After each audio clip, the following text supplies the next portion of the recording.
You're listening to the ESO Network, your station for all things geek. Ian, look at this. What, it's a police box. What on earth's it doing here?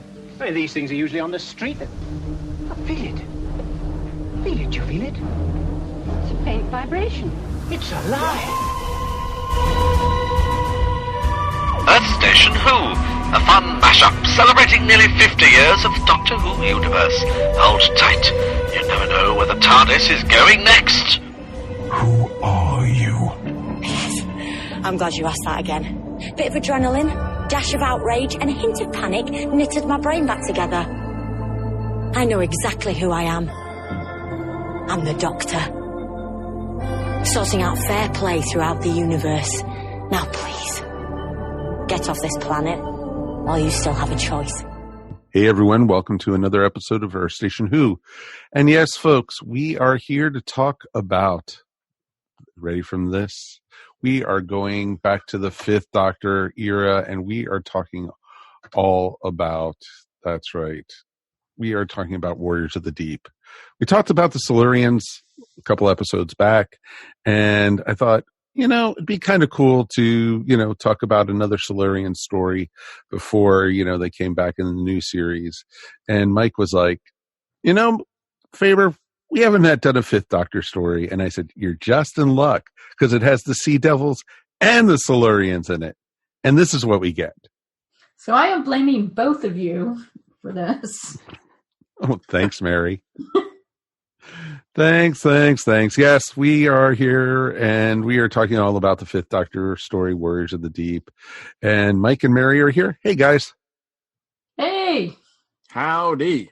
And, after the glory that was the Five Doctors, and we get this story at the beginning of the next season, and actually this is the beginning of the end for Peter Davison, because this is, the beginning of his last season as Doctor. So it's interesting. The companions are Turlough and Tegan. So it should be interesting to talk all about it. But of course, we want to hear from you guys at home. We have the new email address, which is earthstationwho@esonetwork.com. Can't get much more simpler than that, folks.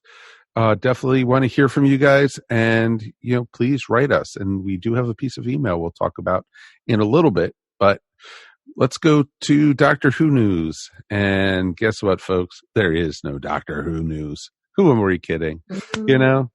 We are in such a drought, it's not even funny. Not even San Diego Comic-Con brought out anything Doctor Who-ish, No, not at all. I was actually really surprised after, all the different things that were coming out, and such a big presence that Doctor Who had last year. That was Jodie's first appearance as, representing Doctor Who. And it was, like a coming out party, and it was like a ghost town for Doctor Who this time. It was really weird. Yeah, I really don't get the BBC marketing strategy. Why just go silent? No, exactly. And, there is, they did announce that, the Cybermen are going to be coming back next season.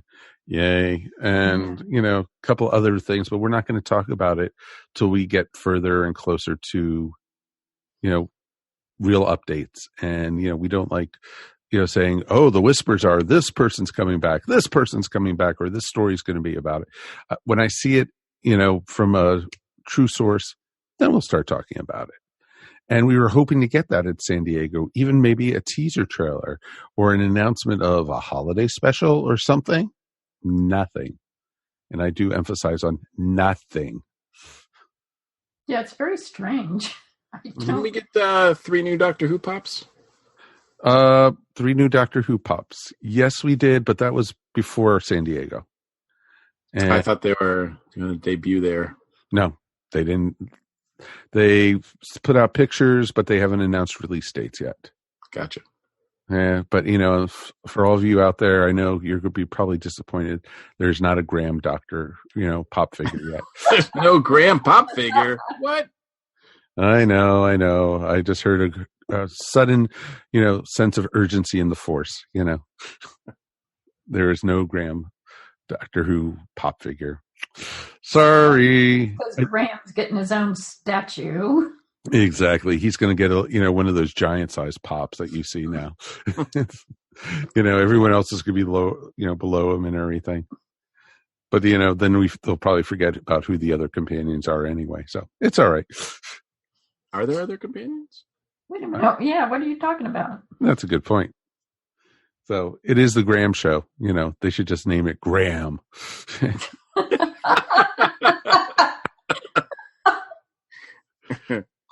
You could tell we've been a long way without Doctor Who, folks. A long, long way. So yeah, we do have those new pops coming, and the one that stood out the most to me actually is the one with Jodie with the welding goggles on. That is pretty cool. Mm-hmm. Yeah, I did also notice people have been posting like ads and stories about pop figures, people selling them at San Diego Comic-Con, and how a lot of the con exclusive ones are going for a ton of money.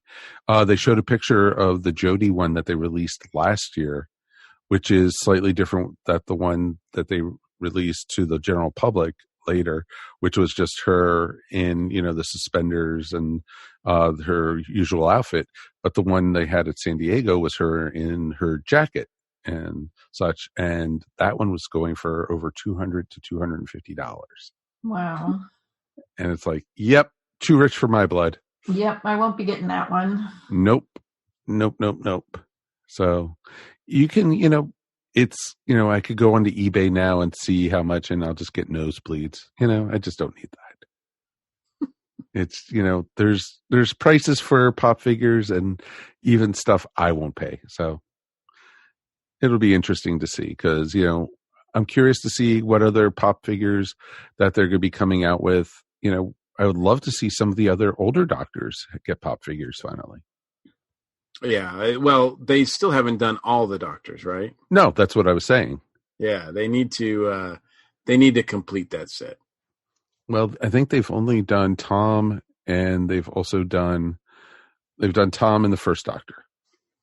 Yeah, I was going to say I don't think they've done Peter yet. No, they haven't done Peter. They haven't done Colin. They haven't done Sylvester. They haven't done John or Patrick. Yeah, and also they haven't done even Dr. 8. Wow. Yeah, so they have a lot of Doctor Who still to go. It'd be actually. Yeah, you think that would be a no-brainer? Well, it'd actually be pretty cool to get a Delgado Master also. Oh yeah. Or an Ainley Master, pop figure. I think would be pretty cool. They did do a K9, so. And Sarah, and they did Sarah Jane too. Yeah, right. Yeah, because she's holding the Adrid, hand.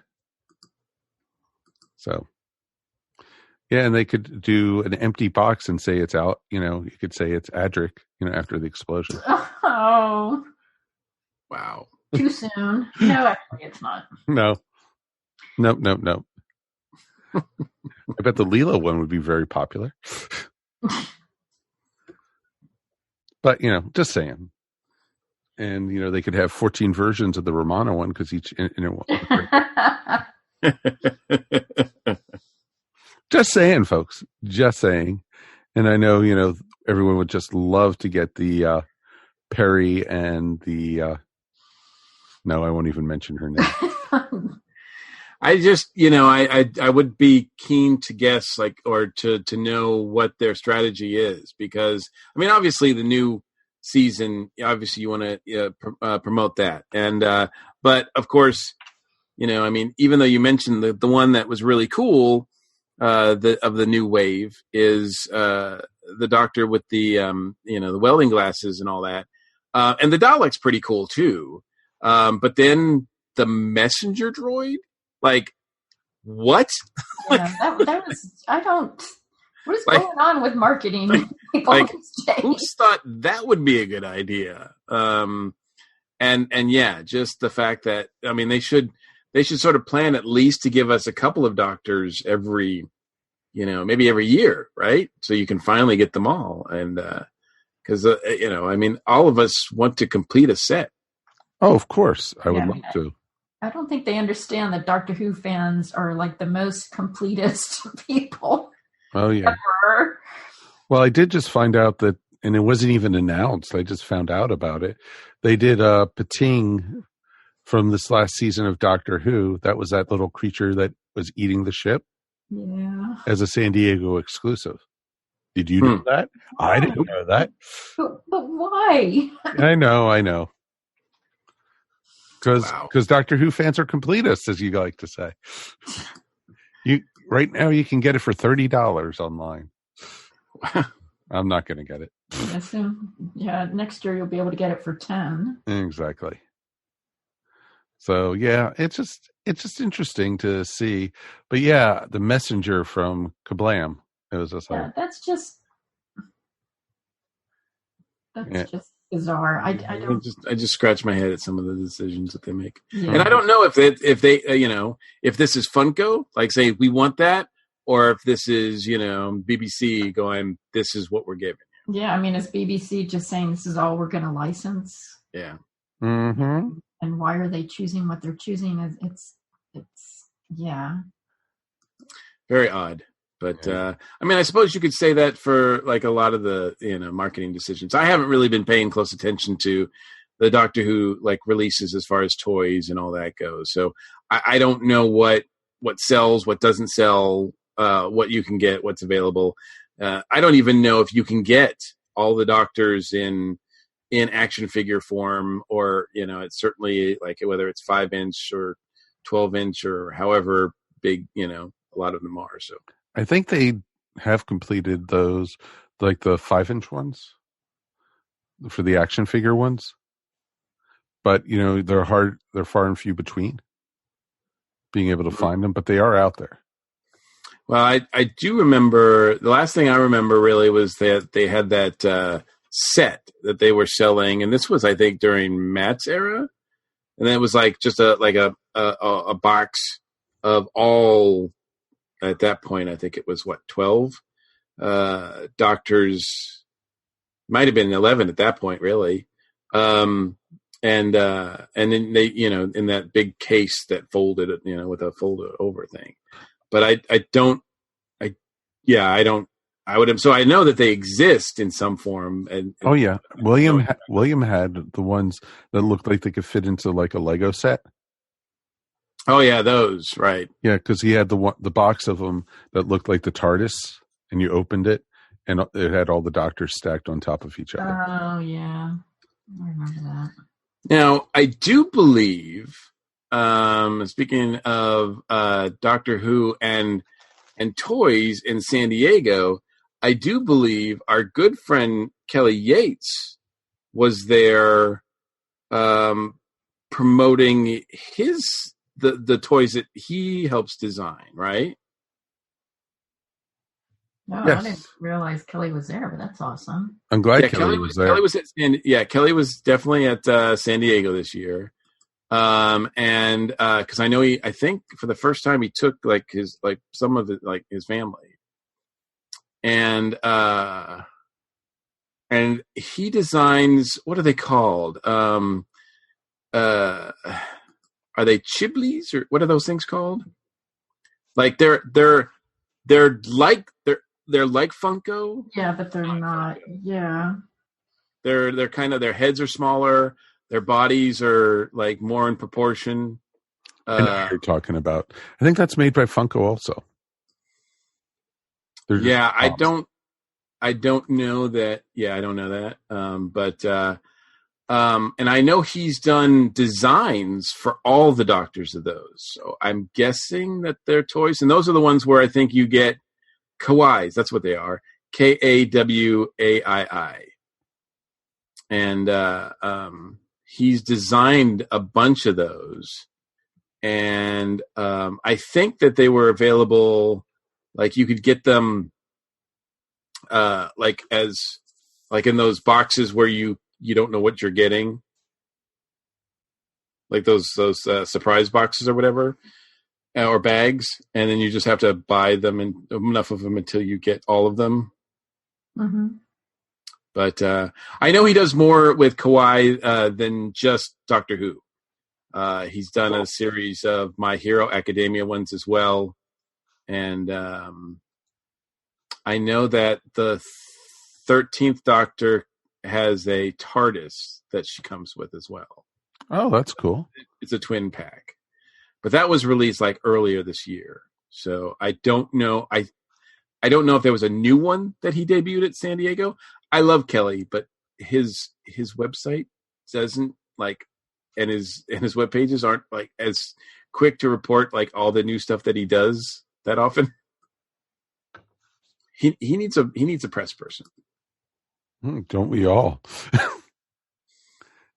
But then again, I mean, some of it's not even in his control, because I know that when the DVD cover thing, when the DVD came out with his cover on it, I know that he had no idea when that was coming out. He thought that was coming out in October, and it came out in June. So that's cool. But anyway, happy for him, and obviously that I to be honest, I get they're a little bit more anime looking too. His are.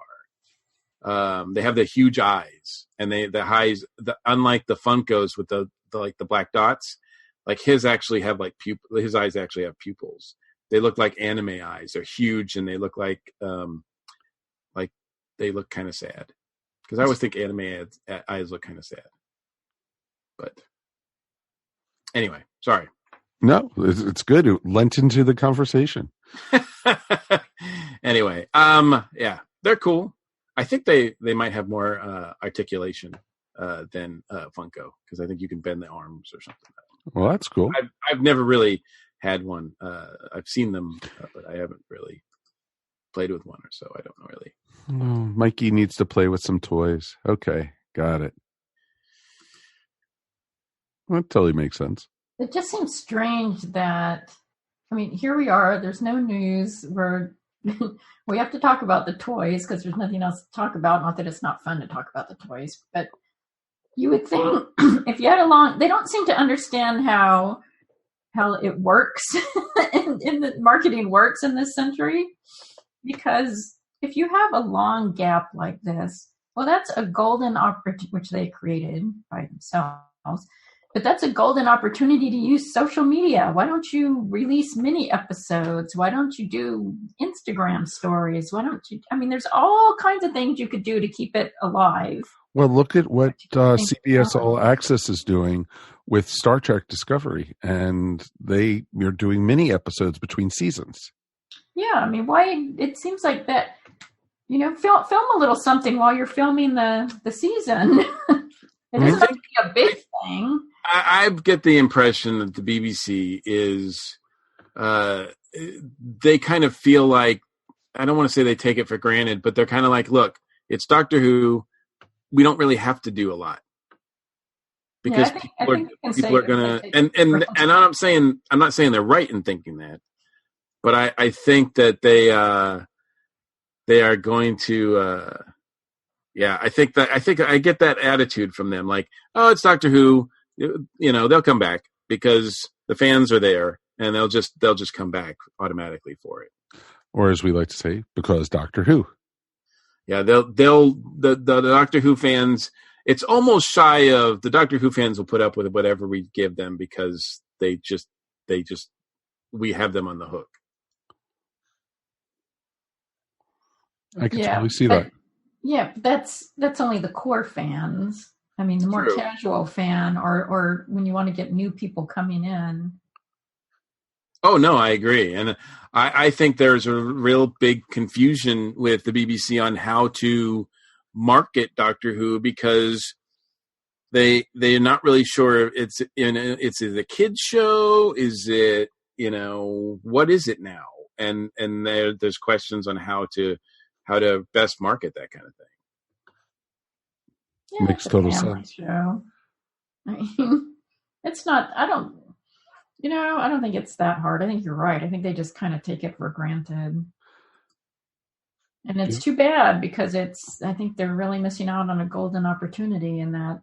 It's nothing lasts forever. Well, I'm okay with that because, look, I collect enough things. So if they don't give me a lot of really enticing Doctor Who stuff to be tempted by, I'm fine with that. Well, it doesn't have to be merchandise, though. I mean, I'm talking merchandise. I mean, have some social media presence. And I don't mean like just like the official Doctor Who Instagram. It basically just keeps reblogging old photos from the last series. So what? But that's what they expect us to be happy with.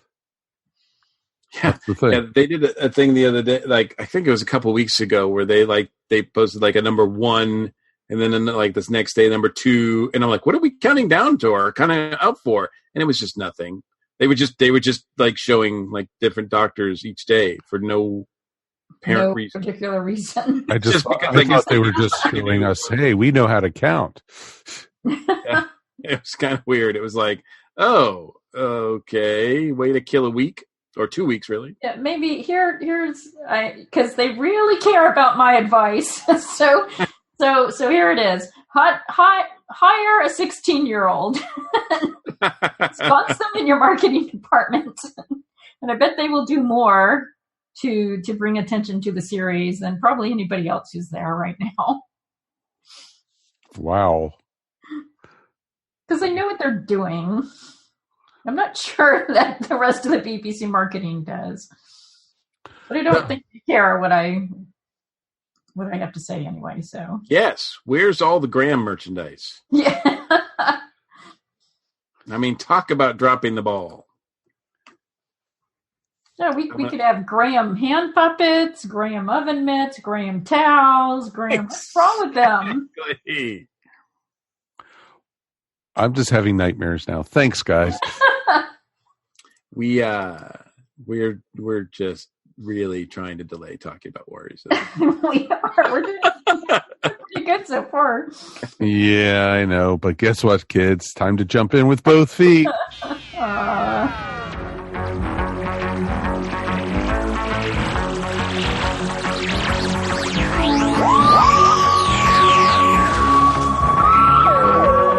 It's time to talk all about Warriors of the Deep. You guys ready? Let's go back to the wonderful January 5th, 1984. And it ran for 4 episodes. And saw the return of an old foe of the Doctor's. So 2 old foes. Well, yeah, 2 old foes. But, we haven't seen the other one yet, so we don't know how old or foe-ish they are. and they have really soft voices for something so big. Yeah, that was, well, I was going to say that was a bad choice for the voice, but there's really nothing but bad choices. This was not a good story, folks. This really is not, one of the better Peter Davison stories. And it wasn't, it was the typical base under siege story. And it was very dark in a lot of ways too. I was stunned because when when it starts, the credits say, Warriors of the Deep, written by Johnny Byrne, and I was like, Johnny Byrne, like he wrote like a ton of really great Space 1990. Like he is one of the best great Space 1999 writers that they had on staff. And I was thinking, okay, I didn't know that he, turned in a couple of Doctor Who episodes. I'm like, this is pretty cool. And when it starts, I'm thinking, whoa, this has got a real Space 1999 vibe to it, right? Even the space station looked like it. Yeah. But it looks like a really cheap knockoff of Space 1999. And I can see where there's elements here that might have been good on paper, but like this is like an extremely like it's almost like he turned in the first draft and they're like, great, let's film it. Well, to be fair, he has said that Eric Sayward kind of took his story and messed with it. So it got hijacked? Yes, basically. Gotcha. So that might have something to do with it. I can see that because unfortunately, yes, we are in the era Sayward as the script editor, and of course John Nathan Turner as the producer, which is not my favorite era. And I'm just going to start off also by saying, if you really like Warriors of the Deep, if this is your favorite episode, if one of your favorite stories, and you cherish this, you might want to just skip the rest of this because I don't think we're going to be terribly kind. And I do apologize because I know every episode is someone's favorite, but ooh, this is bleak. This is really bleak. Yeah, that's a good way to put it. It's yeah. It is. Yeah, that's a good way to put it. The directing, the writing, the costume design, the production design, the lighting, it's all bad. Well, look at those costumes they had. They looked like something out of Dr. No. That's being mean to James Bond. Come on. The Merca. The Merca is like a green pantomime horse. Like a bad pantomime horse costume that you got at Party City for $10. I mean, it's terrible. I was watching the extras to this, and they were very proud of the Merca at the time. I feel sorry for them. Maybe there's a lot of drinking going on. It's one of the worst. It really is one of the worst. It's terrible. It's not like, and they shot it in like light that never should be used for creatures, monsters at all, because it's like the brightest light they could find other than the sun. Yeah, I just did not understand that at all, and I probably don't notice the lighting that much in a lot of episodes. I mean, unless it's too dark. But wow, it was really obvious that this was badly lit. I mean, why would you do that if you already have a costume that is perhaps not as great as it could be? Well, there are ways to make it better. Can you imagine how much better the story would be in darker light and more mood lighting? Oh yeah, it could be like if with a competent director. Mm-hmm. Yeah, the director. This was. But yeah, this is you could have made this like if it had sort of an Aliens feel to it, right, or an Alien feel to it, like with that kind of darkness, or even Red Dwarf is like better when it comes to like setting mood on their station than this is. You're not hearing an argument from me. I mean, man, it's just like, it's too easy to take pot shots at this. I mean, it's just like, where do you turn? Yeah, I mean, the samurai helmets. I will say, okay, so when it starts and the TARDIS lands or whatever, and then they get into a little bit of trouble and they're running away, and that stunt of the Doctor falling into the water, I thought was pretty like shocking. Like, I was like, oh my God. Like, it looked like whoever did that stunt, like, did it really poorly. Like, it just looked like it hurt a lot. Yeah, well, I wondered. I mean, did they just pull one of the poor production assistants? Were they like, okay, you're going to do this? And he was like, excuse me, what? And it was like, you saw that and it was just like, oh, did they just throw a dummy in there or something? It was just like, and you could almost see the cut where they did it. Yeah, it was just really inept. Yeah, it does say in the Wikipedia entry for this that it was during production of this story that Peter Davison and Janet Fielding announced their departures from the series. Well, that makes a lot of sense. They were like, yeah, this is, what are we doing? This is it. Yeah, I mean, bless her. We saw her earlier this year at the last Wholanta, I love Janet Fielding, but I'm not a big Tegan fan, and she doesn't do anything in this that changes my opinion. I haven't seen a lot of Turlough, so I know that there's like a story with him and all that, and I've never really seen enough of Turlough to get his story. So I don't really know a lot about him. I just, whenever I see him, he seems like maybe he could be a cool guy, and then he ends up being really pretty much useless. He is like almost like a snake. Yeah, he's got a whole backstory. Yeah, there's a whole story that you kind of saw starting, I think it was with Margin Undead, which we did review quite a long time ago. Yeah. And that was his first appearance. Right. And this is right. Is this right after that? No, No. There's like a 3 storyline arc with him dealing with the whole Black Guardian stuff. Oh, gotcha. And then there's a couple more episodes. Mark Strickland did a great job as Turlo, throughout, you didn't see it in this story, but he was such a weasel.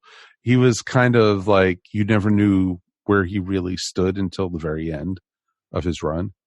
You always thought he was going to betray the Doctor, that type of thing. Well, he does in this story. I mean, there's a couple of times where he's just like, I'm leaving. I'm going to go back to the TARDIS. Doctor's dead. I'm just leaving. Even though the story opens with him saying, I want to stay. So in the sense of the story, you do get to see him flip-flop around. Like, oh yeah. He has some, it's Tegan is the one that's like, no, we have to go back for him. We have to go back for him. We have to, and he's the one that's just, I don't know why we're here. Let's just get out of here. Yeah. Well, that's kind of his character's kind of reluctantly good when he has to be. I mean, but that's his character trait. But I think both, Tegan and Turlo are just not served by the story here, to be fair. They're not given anything to do. They're given terrible dialogue. And there's not much they can do with it. No, exactly. And it's just too much. I mean, there's this whole story or background where there's 2 groups on Earth that are fighting, and the sea base is important and is a key strategic position for that. But they use it because obviously there's a couple of the crew betray the others because they're working for the other side.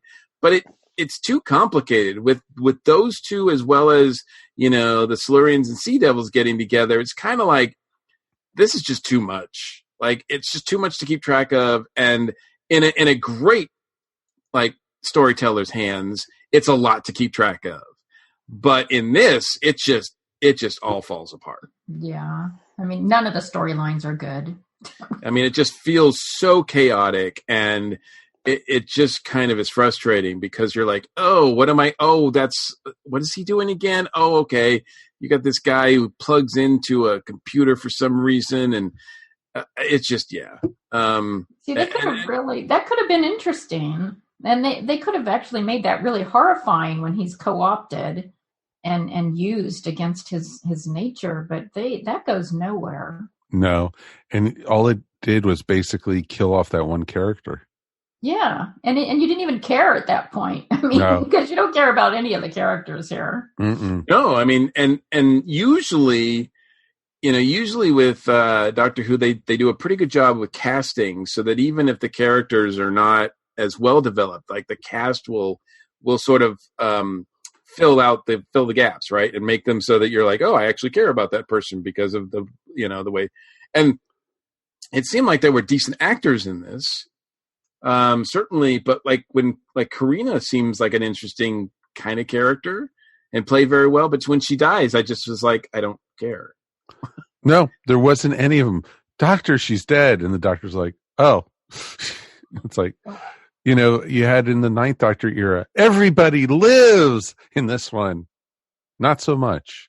No. I mean, yeah, that was one thing that was very, it's really foreshadowed in the beginning because they're going by all these tanks and he's like, that stuff is lethal to fish and sea life. Oh, well, I don't know why you have that here. And then you just move on yeah.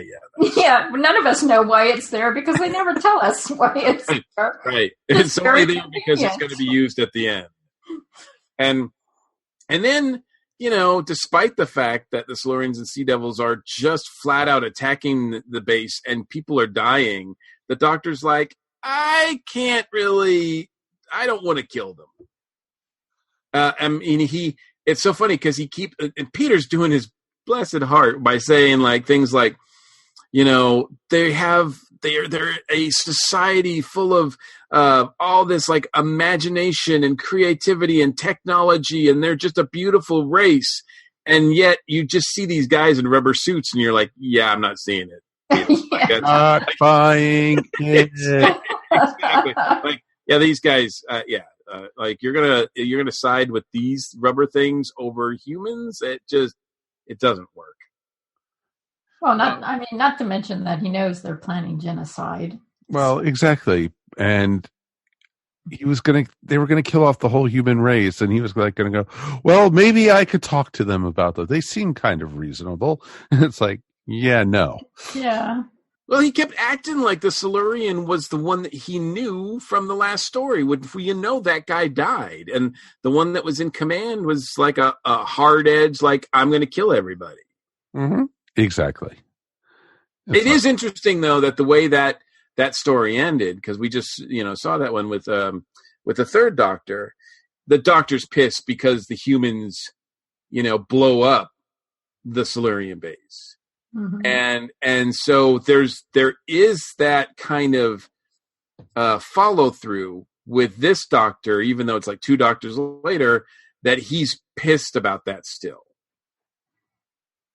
Yeah, and you could actually understand why the Silurians might be a little pissed off about the whole thing. Yeah, absolutely, but they don't use anything to. That's all you don't wasted. Get to know them as characters at all. Right. That's like us really filling in, like trying to fill in some gaps here, right. And because the story doesn't really give that.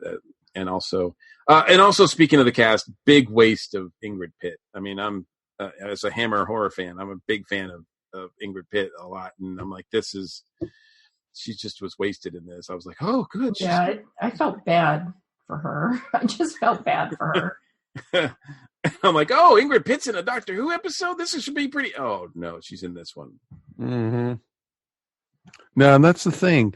And the only chuckle I actually even got about this was that the guy who was, getting brainwashed by the people from the other side, who they really weren't explaining that. His name was Maddox. Yeah, that was funny. And I was like, oh, where's his pull string in the back? Got it. But yeah, it was just like, this was just a bad episode. Yeah, you try. Usually there's something. There's one thing at least you can point to and say, oh, well, that's not so bad. They tried. I don't think there is. I don't think there's one redeeming quality in here. Well, I watched this on BritBox, and yeah, because I'm glad I didn't buy this. So I watched this on BritBox, and I actually, before we recorded, I asked Mike, I'm like, is this story on the Blu-ray of the 5th Doctor that just came out? And, Mike was like, no. Because I think that's Peter's first season, right? Yes. And this is Peter's last. So but I will tell you that when I started watching this on the BritBox, it looked really sharp. Like it had gotten an upgrade in terms of high def, and which didn't do the effects any favors. No, it did not. No, you were like saying, I could see the zippers on the alien. It's awesome. Yeah. I'm like, man, this looks so clear. I can see the zippers. Oh, no. I could tell the mouth is not moving. Yeah. I watched it on my brand new 65-inch TV, and I'm like, oh, I should have watched it on the laptop because this is not helping. Yeah, I could understand that. I actually fell asleep watching this one because I had gotten home from hanging with Judy, and I was like, okay, I'll watch it, and I made it like halfway through the second episode, and I realized I had fallen asleep. And you didn't miss much. Yeah, I'm pretty sure most of the actors were kind of sleepwalking through this too. Yeah, it was. Yeah, it's man, I don't want to keep beating this up. Should we give it a rating then? Should we put it out of its misery? See, now it puts me in a bad position, though, because now I'm like, okay, is it better than Ghostlight? That's always your barometer. Well, I actually have gone lower. than Ghostlight on this show. Oh, that's right, you have. Yeah, so, yeah. What's it going to be, Mikey? 1 out of 5 TARDISes. 1 being the worst, 5 being the best. I can't see how I can give this more than a 1. Like, I really can't. Like, for Doctor Who. Now, is this better than watching, like, you know, reality TV and some of that crap? Sure, it is, you know? And, you know, it's got Peter in it, and Peter's great. Like, he tries so hard to sell a lot of this.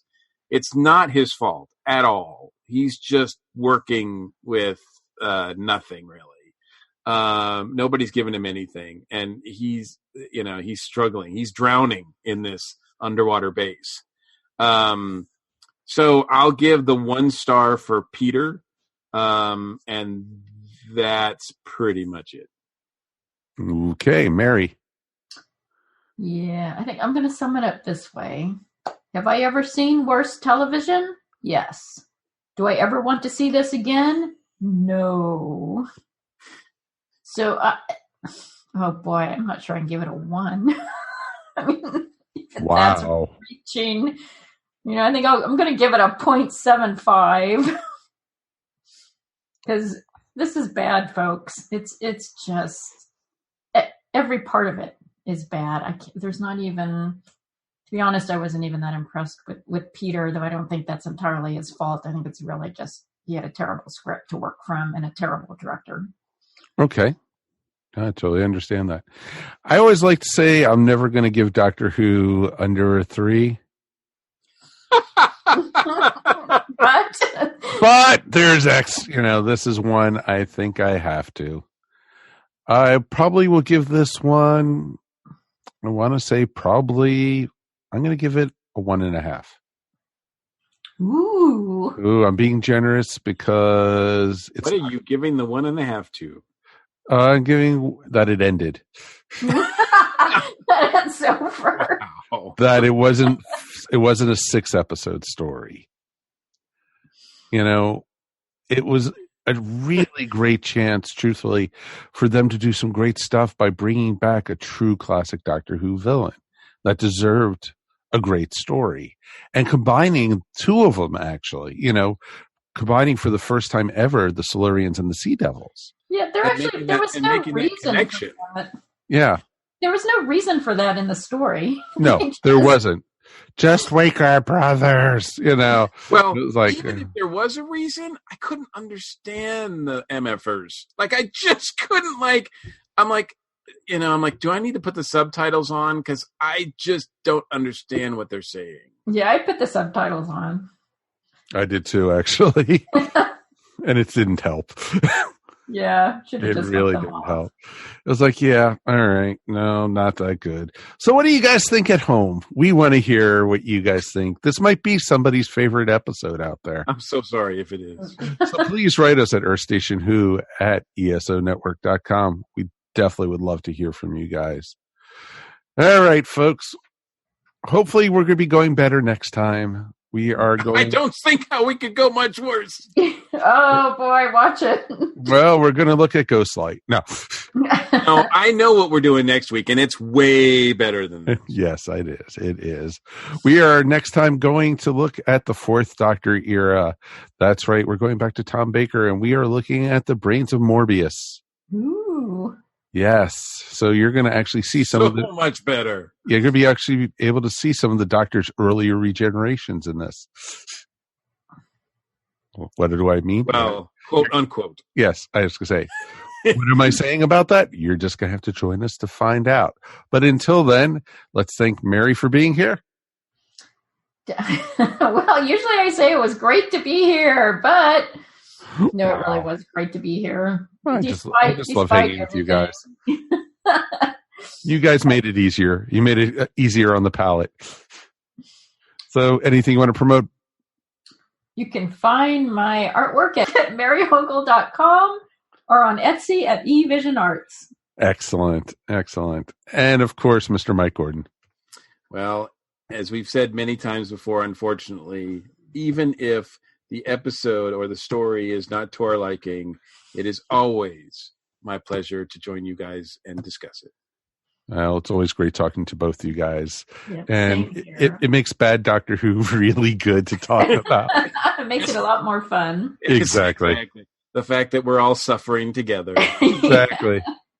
So with that being said, we will see you here next time on Earth Station Who. Peace.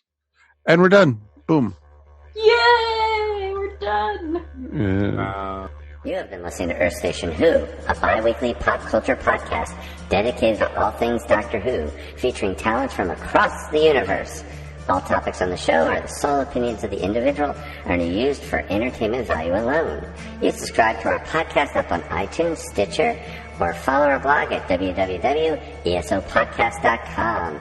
You can also follow us up on Facebook, Twitter, or Google+. If you enjoyed the show, please leave feedback up on iTunes.